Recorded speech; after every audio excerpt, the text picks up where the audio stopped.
Good morning అమ్మ. Good morning Madhu. Hi friends, good morning. Super ఉంది, చాలా బాగుంది. మనం మధ్యలో పింక్ అయిపోయావా? ఇంకా వేయలేదులే, చుక్కల ముగ్గు అంటేనే సూపర్గా ఉంటుంది. ఇంకేంటి అంటే నేను వేసావు కదా. అవునవును, కానీ బాగుంది చూడడానికి. ఈరోజు ఎందుకు వేయాలనిపించలేదు. సరే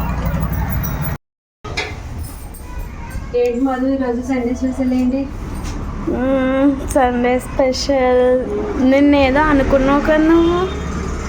నేను ఏదో అనుకుంటే సరే చూద్దాం ఎలా చేయాలంటే. నువ్వేదో అంటున్నావు మరి. కానీ నాకైతే ఫిష్ అదే తినాలనిపిస్తుంది. అంటున్నాను. సరే ఏది చేద్దామా, డాడీ వాళ్ళు ఏంటంటే అది సరేనా. నువ్వు మర్చిపోయినా నాకు కొబ్బరి అన్నం తినాలనిపిస్తుంది, ప్రెగ్నెన్సీ అన్నారు కదా. నేను ఈరోజు వీడియోకి లింక్ పెడతాను అన్నాను. డైలీ నేను చేసిన ఐటమ్స్ అంటే లింక్ పెడుతున్నాను కదా, మీరు చూస్తున్నారో లేదో మరి నాకు అది తెలియట్లేదు. చూసి కమెంట్ చేయండి ఫ్రెండ్స్. దాన్ని కమెంట్ చేస్తేనే మీరు చూసారు అన్నది నాకు అర్థమవుతుంది. నేను మంచిగా చాలా బాగా చేస్తాను, సూపర్గా ఉంటుంది. అసలు నేను ఎలా చేశాను అన్నది కూడా మీరు చూసి కదా కమెంట్ చేయాలి, నేను బాగా చేశానా లేదా అన్నది. ఈరోజైతే కొబ్బరి పాల వీడియో పెడుతున్నాను, తప్పకుండా చూసి కమెంట్ చేయండి సరేనా.